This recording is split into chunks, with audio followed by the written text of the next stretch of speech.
Uma das perguntas mais frequentes aí nos comentários é sobre tamanho de carburador. Então eu resolvi tentar trazer um videozinho explicativo de uma forma empírica, não vou jogar cálculo para ninguém fazer, sobre tamanho de carburador. Então vou começar falando um pouquinho de teoria, tem que ter, como que funciona, o que vai influenciar o tamanho do ventre e depois algumas dicas aí para você buscar um tamanho de carburador mais adequado aí para o seu projeto. Então vamos pensar aqui rapidinho numa teoria básica aqui sobre mecânica dos fluidos. Você tem um tubo de seção circular, por exemplo. A seção na entrada e na saída é igual, a mesma área de seção, só que você tem uma restrição no meio aqui com a área bem menor. E você vai considerar que aqui o fluxo é constante, então a vazão que entra é a mesma vazão que sai. Pensa assim, você tem uma galera, né? Eu pensei que esse ar que está passando, esse fluido, é um monte de gente correndo. Para essa mesma quantidade de pessoa conseguir atravessar essa seção menor, essa galera tem que correr. Então, para passar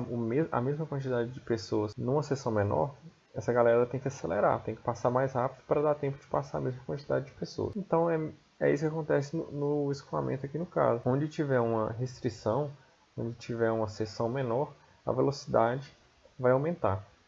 E aqui tem uma simplificação da equação de Bernoulli, bem simplificada mesmo, só para servir para a gente entender aqui. Então, o P grande aqui é a pressão sobre a densidade do fluido, mas não vai influenciar para o nosso entendimento aqui, mais a velocidade do escoamento ao quadrado sobre 2 é uma constante. O que significa isso?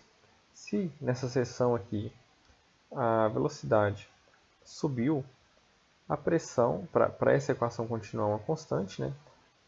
Se você aplicar essa equação nessa região do escoamento, para ela ser igual nessa região, se a velocidade sobe de um lado, a pressão tem que cair do outro, para essa soma continuar igual.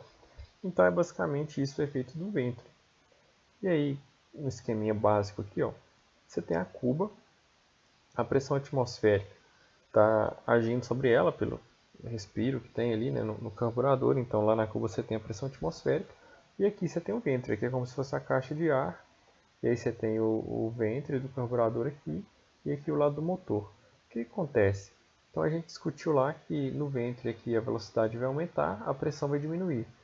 Se a pressão atmosférica está empurrando aqui o combustível, seja gasolina ou álcool ou qualquer combustível que for, está empurrando na cuba com a pressão atmosférica e a pressão lá no ventre caiu, vai acontecer que o combustível vai subir. Como que a gente seleciona o tamanho do carburador? Quem que manda nisso?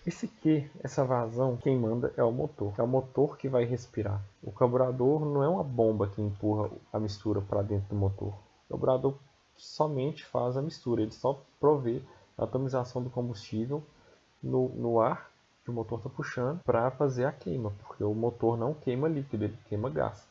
Ele queima o combustível vaporizado. Então, o motor é que vai definir quem é esse Q. É por isso que você vê carburador 38 mm numa 125 de motocross e a nossa DT200 de rua é um carburador de 26. Onde está a diferença? O motor da 125 de motocross respira muito mais do que o motor da DT200. Produz muito mais potência. Porque o que o motor faz? Ele transforma energia química em energia mecânica. A energia química vem do combustível. Então, quanto mais combustível, mais potência.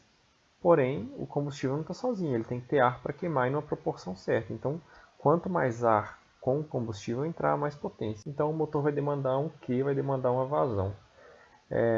E aqui a gente observa essa formulinha aqui, a gente tem que a vazão é igual à velocidade do escoamento vezes a área da seção. Só que o que a gente precisa para cair essa pressão, para ter a atomização do combustível? A gente precisa que a velocidade aumente.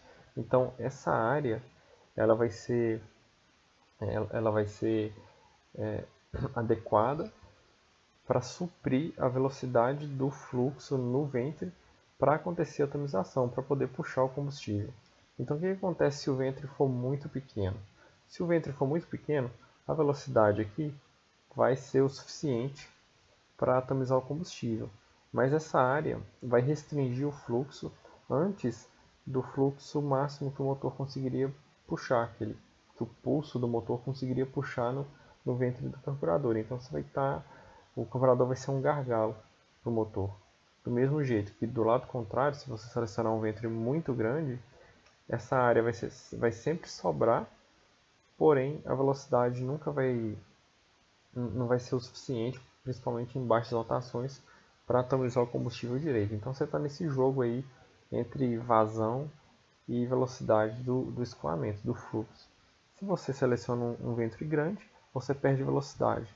Se você seleciona um ventre muito pequeno, você está restringindo o fluxo antes da hora, então seu motor não vai render a potência máxima que poderia lá em alta rotação. Como que você vai selecionar isso? Não tem aquele carburador certo para o seu motor.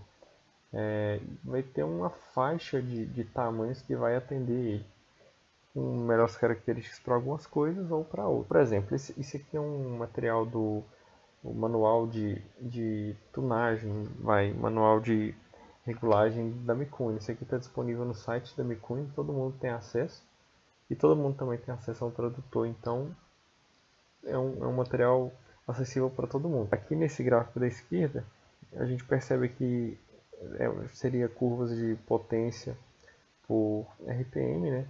Então, se você seleciona um ventre muito pequeno, que é essa curva mais de baixo, ele vem uma potência maior em baixa, só que mata antes da hora. Se você vem com um ventre muito grande, ele vem fraco de baixa, porque a velocidade no ventre cai muito, e sobe lá em alta. E aqui tem uma tabelinha muito legal, um gráfico, melhor dizendo, muito legal, que de potência por tamanho de ventre. Então vamos supor, você vai atingir 30 cavalos no seu motor, você estima 30 cavalos. Você vem aqui, ó, 30 cavalos, um ventre de 26 ou até um ventre de 31 milímetros mais ou menos, 32 te atenderia. Então você vai ter um motor de 30 cavalos mais ou menos, um ventre de 26 ou um ventre de 32 vai deixar você conseguir atingir isso. A influência disso vai estar um pouco aqui. A resposta de baixa, de alta. Só que se for muito pequeno, você não vai conseguir acertar. Vai ficar um pulso muito forte, velocidade muito alta. Você vai trabalhar com o motor afogado sempre.